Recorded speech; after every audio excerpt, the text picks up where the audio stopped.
Overnight, the House calling on Vice President Mike Pence to strip President Trump of his power. But the vice president had already informed the House that he would not invoke the 25th Amendment. Following in the footsteps of Google and Apple, Amazon has suspended its web hosting services to the social media app Parler.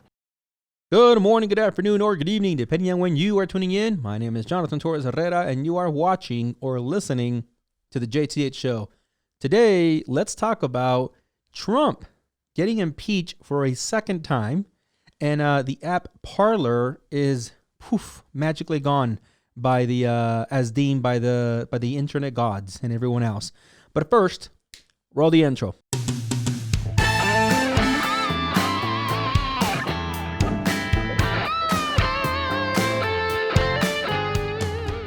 All right, welcome back to the show. I know I've been gone. I've been coming back sporadically. We're working through some stuff with the business, so it's been keeping us pretty damn busy.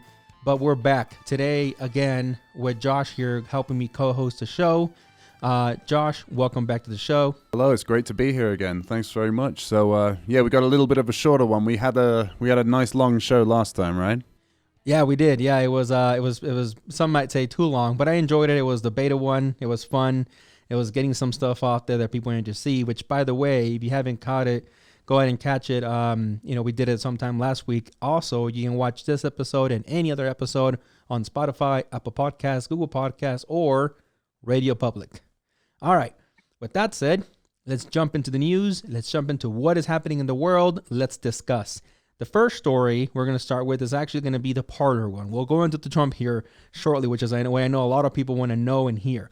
But first, let's talk about Parler. Now, if you're not familiar with Parler, I've spoken about it in the past. It's an app. It's an alternative app to Twitter, essentially, right?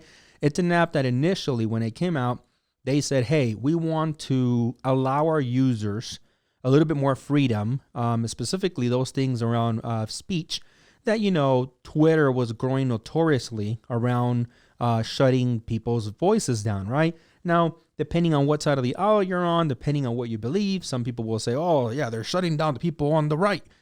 I've heard it even from people on the left, right, that they're shutting our voices down. Also, for those of you guys don't know what I'm talking about, left, right, politics, stuff that people have an opinion on, whether, again, you're pro-Trump currently in this day and era, or you're really against them. That almost feels like that's the best explanation I can give you. But Parler came out saying, we are going to be more neutral, allegedly. Now, naturally, a lot of, conservatives, gravitated to Parler more than liberals, more than people on the left, right? And it became a home for them, again, away from Twitter, where they feel they were being censored. Now, sometime now later, some months now, whatever has been, it has basically been eradicated. I'm not exaggerating here, guys. All right, it's been eradicated because not only is it no longer available on the Apple Store, on the Google Store, including on Android devices, it is pretty much gone as an entity. Why? Because according to an article from Deadline, Parler CEO says service dropped by every vendor and could end his business. So, I don't know. I mean, in my opinion, it sucks for him. I have a business. And as a business owner, it would feel horrible if every vendor, every outlet would turn their back on them. Now, in here, according to this article, essentially every vendor from text messaging services to email providers, even their lawyers, all ditched them. Like all of them. They're all gone. They all, turned their back on this company. Now, why? Well, unfortunately, I didn't see it for myself, but it is said that this application, which was supposed to be hosting, again, more conservative minds, was also a breeding ground for people to create plots allegedly to cause harm, assault people. And, that's when, of course, you're going to have, people essentially walk away from supporting it, right? Specifically after the big Capitol riot, demonstration, God, I don't even know what you want to call it anymore, right? That happened. Insurrection, I think is another word that they're throwing out. And they're saying, after that happened, and, Parler was one of the main avenues for a lot of these individuals to communicate with each other, we can't stand by it, right? Nobody can. Now, I've said this before. And in fact, the show, right, Josh, we were talking about the big babies, right? Crying. Yeah. I mean, a lot of people getting cancelled again and again. I mean, like, it's tough, isn't it? I mean, like, there's no kind of like, there's no black and white in this situation. It's like, how do you police this kind of thing? Well, to be honest, like before this show, before we started speaking about it, I don't know, about 5 minutes ago, I had no idea what that platform was. I'd never heard of it. Never heard of it. So I don't know if it's something that's just in the States or it's something that's all over the place. But so initially, I guess it was mainly, again, for people in the U.S. Mm-hmm. I don't know that it was available anywhere else, which is, I know you're not in the U.S., so I know maybe, you hadn't heard about it for that reason. But I know it was available to people in the U.S. because, again, it was a platform designed around giving people that felt that they were losing their voice, quote unquote, on social media, specifically like on Twitter. So it was a Twitter alternative for, a lot of people will say, by the way, that it's just a Twitter alternative for conservatives, period. Not for just anybody. Now, I'm not a conservative myself. I'm not liberal either. I am very much in the middle of a lot of topics. But I actually had Parler on one of my devices, right? Mainly because every application that is out there, I like to get my hands on it to see where it's going, if it goes anywhere, period. And Parler was no different for me. There was no exception there. And I will say that, over probably the 2-3 months that I had it on the phone, I would get notifications. And a lot of them, yes, started increasingly showing more conservative viewpoints. Right. Again, I never saw anything that is claimed allegedly where supposedly plots were being put together to attack, people on the other side of the aisle. In this case, being more liberal, individuals. Could it be true? Of course, it can be true, right? There's a reason I would say that even according to this, lawyers, right, walked away from supporting the company. Now, I will say this. You tell me if you're like-minded, Josh, or if you disagree, but I feel that in the world, we are now inching closer and closer and closer. It almost feels like every day, if not for sure every month or week, to a position in the world where if you dare to have a different opinion than someone else, that's my computer, sorry folks, you might get not only canceled, but in this case, wiped out, right? Here is a platform, by the way. I want you to just think about this, all right? I'm not just talking to Josh here, I'm talking to everybody here. Think about this. Twitter, Facebook, and so many other platforms say, hey, we try our best, all right, from filtering and moderating a lot of the content that happens on these, on their platforms. Everything from, stuff that shouldn't be discussed around children, right, to conspiracies, to all this other crazy stuff. And the app itself, the creators, the owners say, hey, don't go after us, go after these individuals and help us, kind of like cancel them, help us, get him out, weed him out from our applications. We are the victim. And I don't feel, okay, that the same commodities, if you might say, you might say, were granted to Parler. It's not like Parler stood here and said, we feel that it's okay for people to create plots against other people, to create plans to take over the Capitol. None of that was said by Parler themselves. They said that we are giving a voice to those that feel that they don't have one, but they're not part of it. And I feel that, again, when Google, Facebook, YouTube, all these other platforms, throw up their hands and say, oh my God, we're the victim. How dare you guys attack us? It's not our fault. It's our users, but we promise that we're going to weed them out. Nobody walks away from supporting these platforms, right? Other than a few groups, nobody all of a sudden annihilates the platform like they did here at the Parler. And it almost feels like many people came together. Again, you have Apple. I mean, put aside Facebook and Instagram and, WhatsApp and all that, no, even Twitter. We're talking about major players that allow applications to be out there in the world. Apple, Google, and AWS, or Amazon, completely just like collectively work together to just discard them. You know what I mean? Yeah, absolutely. I mean, like, the thing is, I think this is kind of a perfect example of human beings not being able to moderate on every side this time. It's not just the people on the right. It's not just the people on the left. I mean, how many times do you see someone have an opinion on Twitter and a lot of people on the left are like, I don't have the beep sound up here, but you racist, that's racist, whatever, you complete piece of well, whatever. If you say it, Not can always edit it out. Yeah, exactly. I mean, like, and then on the other side of that, it's like, well, if you can't handle the platform, then nobody gets the platform. And then there's all the companies as well saying, you know what, if you even have anything like any type of content like that on your platform, your business, done. Yeah, right. So it's just extremism pretty much on every side. Do you see what I mean? Yeah, no, I agree. And that's what I'm saying. Like, I do agree, by the way, that there are some extremist groups, right? Individuals, or even, groups of, I don't know, a couple hundred people sometimes that unfortunately find themselves on the internet. And, they'll go anywhere. Reddit, 4chan. I mean, they pretty much, they'll appear anywhere. And then they'll voice these radical ideas. I am all for, quote unquote, shutting those people down when they get to the point of almost, and if not almost, actually sometimes outright planning malicious, things against other individuals, dangerous things, Hey, whatever, turn that over to the authorities, even if you need to, and get them the hell out, right? Nobody wants that kind of toxicity anywhere. It's very different than getting a platform, right? Especially such a young platform that was coming, rising up rather quickly and truly giving Twitter a run for their money, and just like completely annihilate them because they supported, right? Conservatives. I do think, that's shitty.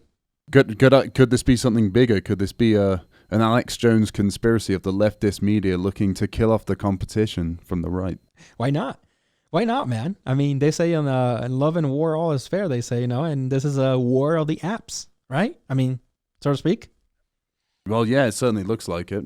I mean, it's crazier things that happen, Yeah, I agree. I mean, who knows what we're going to hear later out of this, by the way. And with that, let's move on to the next story, which kind of backs, it's back to this. And that is Trump getting impeached again. First president in the history of the United States, essentially getting the boot from Congress, where even some Republicans this time around, Josh and I here were watching a video of another YouTuber, and he gave us some good points, like I guess 12, was it, Josh, in Republicans also, right? Yeah, I think it was 12. Right? Yeah. They also decided to come with, together with the Democrats to give Trump the boot again, at least right now, is figuratively, right? Because they technically can really remove him from office, until this also goes to the Senate, and then they also agree, and that is a long shot. It was a long shot before, where you have people like Mitch McConnell. If you guys don't know who that is, you might not want to. I don't like the guy, okay? He's been in politics far too long. And he's the guy that I said, by the way, on Twitter, that he was going to oppose the additional funds for the second round of stimulus payments. And he did, right? He shut it down as well. And he's the guy that I said also previously, when Trump initially got impeached, that he was not going to back the impeachment, right? Process all the way. Those of you guys are not familiar, he also has to be essentially, sort of speaking, impeached in the Senate for him to fully be removed from office. Like literally, they'll go get his ass and get his, remove him. That's not gonna happen. I don't think it's gonna happen this time around either. If it did, it would have to happen where the Senate reconvenes. They're in recess right now, meaning they're not working. I don't know if they're working at home, but they're not doing their usual function. So, Chuck Schumer told Mitch McConnell to, call everybody back to exercise their powers and call everyone else to vote on this, which, he turned down. And for that matter, when they do come back from their recess, which is, when was it again? What did they say? It was the day before, the 19th? Oh, yeah, it was going to be 7 days from now, and we're filming on the 13th. Correct. So on the 19th, which one day before the inauguration of Joe Biden, for everybody to vote. At that point, I mean, the guy's already walking out of the damn, and I mean the guy, I mean Trump, he's walking out of the freaking White House anyways. Personally speaking, I think the guy is checked out, and he has been checked out for quite some time now. But what is this more than anything? What's the point? Well, yes, publicity. Yes, trying to discourage him from running again in 4 years. And I don't know if legally it does anything for what most presidents take with them after leaving the White House, which is, the benefits, right? Like Secret Service for life and all the other stuff. I don't know what it does that. I don't know what being impeached a second time does to affect those benefits. But I know more than anything, two top things for sure. And that is to discourage him from running again in 2024. And if anything, it sends, that message that, hey, you did something, egregious, something, horrible. And, we're not going to stand for it. We're going to impeach you, which, hold on. By the way, let me ask something. While many people will say that this is rightfully so because Trump, egged on his supporters, I've heard rumors and more than anything, conspiracies that Trump led the march. Trump was not on site. All right. The guy is an old freaking dude. He was not also jumping over barricades and breaking into the building. No. Okay. I heard all types of crazy conspiracies that he had a mask on, like some crazy stuff out there. Okay. Mainly from people that don't like him from the left. Right. People making out body figures. Like I've seen some crazy shit on TikTok. Right. I should have saved those videos, but stuff that will blow your mind that it's clearly a conspiracy. Did the guy egg on or, encourage, right, as his supporters? Yes. I mean, I saw the video right before everything, and yeah, the guy was definitely not discouraging them. Not until after everything was already happening. That's when everybody's, when he came out supposedly and said, "Okay, we all have to go home now," or some shit like that, right? So, does he deserve this historical impeachment? I gotta say, as a guy that sometimes has been accused of protecting Trump, I gotta say, yeah, this second time the guy deserves it. Wow, I never thought I'd hear you say it, JT. Listen, I'm not a Trump lover. I said it before, even of Biden. I think I have tried at least to be fair and given both of these individuals, right, my fair share of criticism from Biden, him telling a young lady, a staffer, shush, right? To Trump when he's come out with his stupid statements about anything, right? Right about anything. Who would have thought that healthcare was this difficult? Just, but I also I'm the kind of guy, me. Come on, Josh. Here in business or just in any random circle, I like to be fair. I like to see both sides. Sure. I think that's something the same as both of us. Basically, I think we like to at least know both sides of the story before making some kind of opinion. But it's like it's so strange, isn't it? It's like when you think he's faded into obscurity from the media, it's like, okay, finally it's over, and then there he is. There he is again. He's like, hold my beer. Down the door. Hold my yeah. Hold my beer. Here I come. Just when you think I can't f this up more, right? Yeah, Just exactly. when you think that I cannot do another stupid thing, hold my beer, right? Let the crowd Not only roar. that, but leave it right to the last day as well. Literally the last day, just before the the inauguration, right? Yeah. It's now here's the crazy stuff that I think a lot of people right now are raging, and I'm not gonna keep promoting it. I'm just not. But I will tell you that is raging everywhere every application on my phone. Something to do with people allegedly plotting something for Inauguration Day. In fact, one of the things that we just saw right on that other YouTuber's channel is that they're literally right now having soldiers or the National Guard, I don't know what their official military title is, but sleep at the Capitol. There's to me, I'm not sure if I'm exaggerating here, but it looks like there was more than just 20 people, right? It looked like maybe 100 people, right? Soldiers.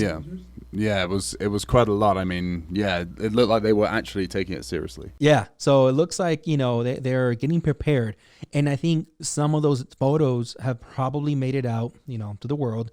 And I've seen things on TikTok, I've seen things on Twitter, Facebook, all within the last 2 days, more or less, increasingly, of like, what will you do when there's another event at the Capitol and now it's going to happen in your backyard? And it's like, hold on, stop. And if anybody else here, by the way, has seen that or disagrees with me, I'm sorry, but you're being hyperbolic. Why?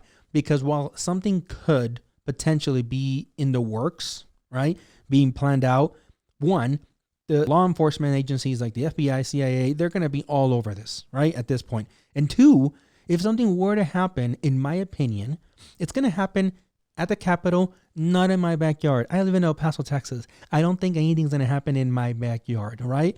I mean, what does anybody gain? Any Trump supporters coming to El Paso, what are they going to gain? You know what I mean? Yeah, exactly. I mean, like, I really like it. I mean, I love the kind of naivety of it now.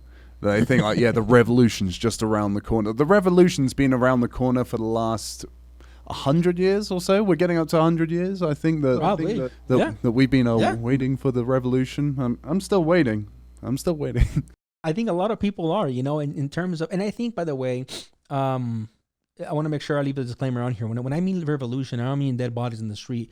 I mean some type of I know a lot of people are going to make fun of me here, but intellectual uprising, in the sense of let's think about how to be better than people like Trump, than older people. And I'm sorry to attack, older people, but usually those are the more hardcore, conservative minds that fight with the other side, right? With the other old dudes, like I told you guys earlier, you have people like Mitch McConnell going at it with Chuck Schumer, both old dudes on different sides of the aisle, and they're always bickering with each other, like, barking old dogs.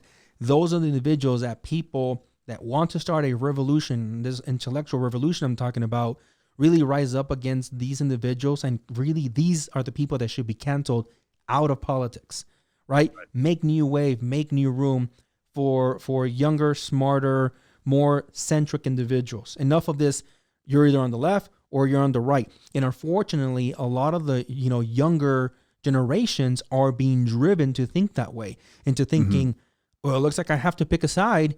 It looks like, and you don't have to pick a side. That is the old mentality of people always feeling you have to be with Bernie, or you have to be with, in this case, an example with Trump, or you have to be, again, with anybody on the right. And it's ridiculous, right? So that kind of revolution, I'm all for, right? And it has been happening, you're right, for quite some time.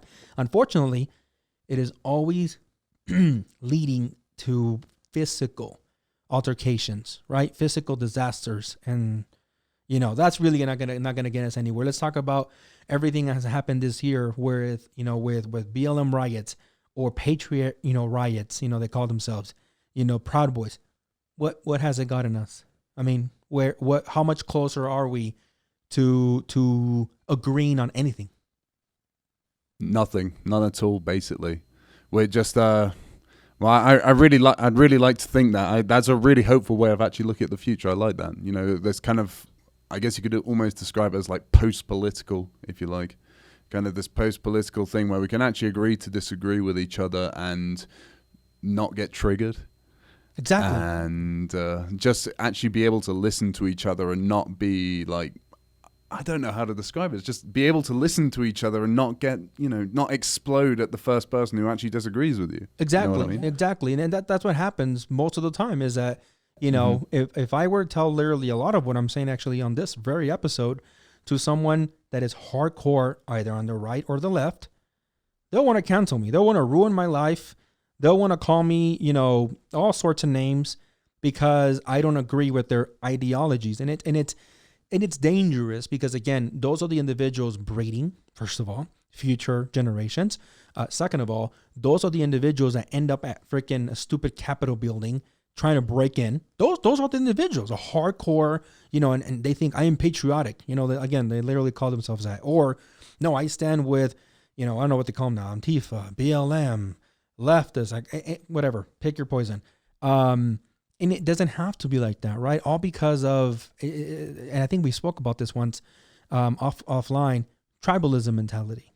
That tribalism where I have to belong to a group, otherwise I am left out, and I don't want to be left out. It's not a feeling I want to experience. And well, I need a kumbaya group or whatever. But yeah, I mean, it's sad, would you describe those people as like boomers, I guess, from that generation? Yeah, I think that there's a lot of older people in those groups now, to be fair.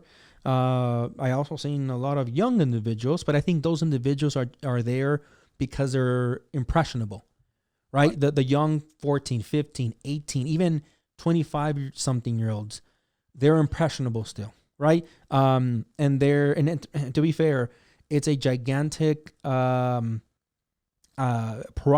with households that have children that they are almost encouraged to be this way, right? A racist parent saying racist things in a household and teaching their children, if not to be racist, at the bare minimum, to be bigoted, right? And it goes the other way around too, right? To a household where it's like everything's like what do they call them back in the 70s? Hippies, right? Love thy neighbor, no matter what they do. Nobody can do any wrong. Again, extremists, right? And teaching those children to be just as naive and right and impressionable. And the big problem, and I've said this before, is not always like to put my little thing here, critical thinking, and just lack of education. Really, that's really, I think, the foundational problem is there is so little education, that is instilled in young minds nowadays. Now, if the boomers, right, like you just mentioned, are the problem, and in fact, they need to be weeded out of like political systems and stuff like that, and even big social groups, and maybe reformed if possible.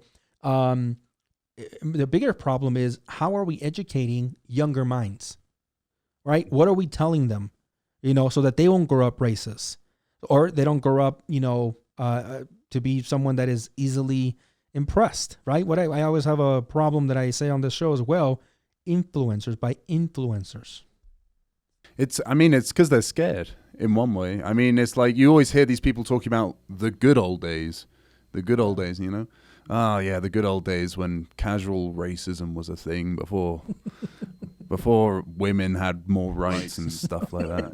It's always said in such a nice way, It's like the good old days when life was simpler. It was simpler, but it was a lot, to put it quite frankly, shittier. For who, right? Well, it was simpler for who? Yeah, exactly. It was simpler for them because it was nice, It seemed nice to them anyway. It seemed nice, I didn't have any worries. I had my job at the auto plant in the 60s, and then that all went to shit, and then here exactly. We are now. It was simpler for them. Yeah. It doesn't necessarily mean it was simpler for other people, right? Absolutely. I said it before at one point or another on the show. I know I'm very blessed to be not only in the position that I'm in, but to live in the time that I live in, because as a man that is not necessarily the fairest in terms of my skin, I know that I do, reap a lot of benefits that people of my same skin color or darker, were unfortunately denied, right? Decades before I was born. So I know I am very privileged to live in the time that I live in. And out of all the problems that I say we have right now, realistically speaking, they are not as bad as probably some people had it, again, decades before I was born. And I was born in 87. So, I know that. But I think still we have a long ways to go as a society. And I don't think just in the United States, by the way. I think you mentioned the other day that there is quite a bit of racism in the UK. So I think as a world, we still have quite a ways to go. Absolutely, yeah. And yeah, with that in mind, actually, I think we should change the title of the episode: "Brainwashed by Boomers and the Latino Privilege." Right? yeah. But that's true. All right, guys, that's it for today. I'm gonna cut it there. I appreciate everybody watching up to this moment. You don't know how much it means to all of us to have people watching the entirety of the show means more than I can express, period. And remember, you can watch any episode on Spotify, Apple Podcasts, Google Podcasts, or Radio Public. Links down below for any of our social media. I didn't ask Josh before this episode. Maybe I'll ask him in the next show and I'll prepare. But eventually, if Josh wants to create out accounts for his social media, whatever, or even his direct social media, we'll put him down below as well. I'm not going to put him on camera right now and put him on the spot. But eventually, somebody's going to ask me, so how do I get a hold of that guy? Yeah, you're JT, you're cool. But what about that guy? Don't worry. We'll figure something out. But yeah, that's it for today. Josh, you have anything else before we close out the show? Well, you have to wait till next episode until I give out my personal details. I like it. Perfect. All right, guys. Thanks for watching. That's it for today. Have a great rest of your day. And until next time, see ya. Hold on. Let me do the whole... Hey, thanks for watching the JTH show. Remember, you can catch all the episodes, full episodes, on Spotify, Apple Podcasts, Google Podcasts, or Radio Public. You can also visit www.thejthshow.com to catch episodes there and to catch anything that we had to blur out because of YouTube or any other platform. We usually put all of our raw information in there that is uncensored. You can also become a member at www.thejthshow.com to catch all the special perks. Thanks for watching.